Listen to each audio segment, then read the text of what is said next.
Hi guys! Tayo ngayon magluluto ng ginataang isda. Ayan. Ito yung mga sangkap. Ayan, yan. Ito yung isda na gagamitin natin. Ayan. Sili. Ayan, sili na bak. Tapos meron pang isang dito. Ginger. Onion. Onion and garlic. Yan, makapagpalasa natin. Salt lang wala dyan.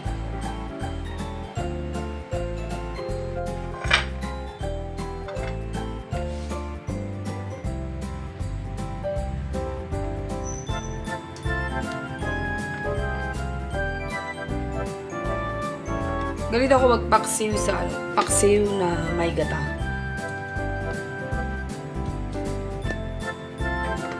Ilalagyan ko dun sa may puwedan. Kasi, di ba, usually sa takla.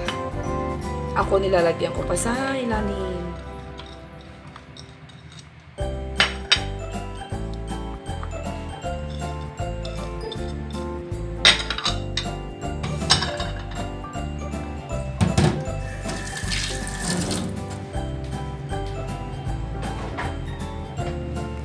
Salt.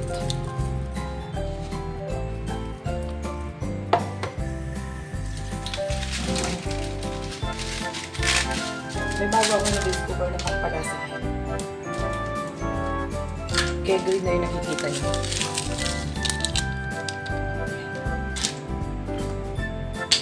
Siyempre, Lucana. May bitchin. Powder na. Very powder na. Paminta. So spicy. Suka.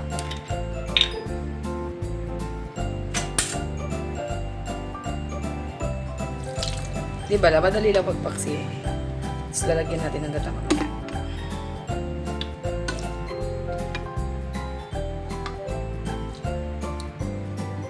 Suka, suka.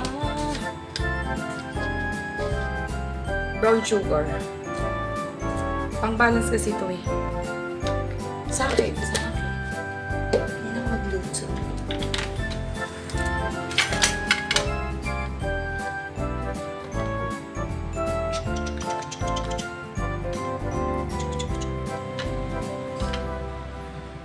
Gusto ko kasi spicy. Ayan. Pagiging spicy yan. Lagyan ko siya ng water.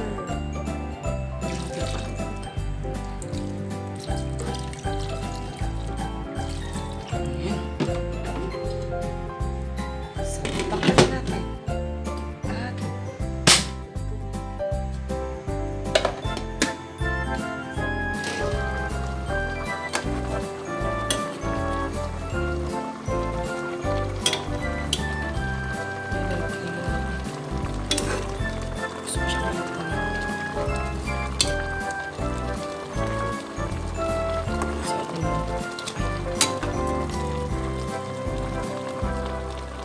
At ito yung secret dyan, guys. Para mas maging malinamnam yung lagyan ko siya ng oil. Use oil to ha. Diba sabi ko lang yung sinasabi ko, marami ako ng use oil, mga sinisid ko yan. Para sa mga ganito, paksiw. Malasa po. Malasa. Dagdag pa akong ano, paminta.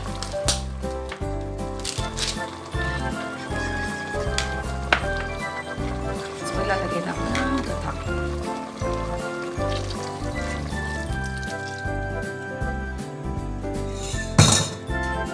Para mas malasa pa.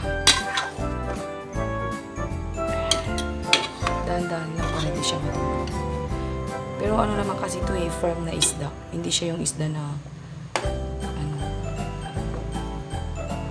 madaling matulog. Basta dahan-dahan lang. Tigas na fish. Ayan, di ba? Nakikita niyo yan?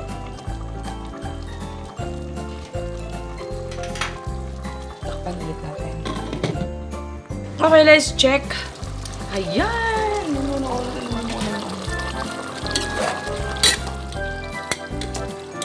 Hintayin natin hanggang bumaba yung water. Ayan. Ipapa-dry natin siya. Gusto ko kasi dry.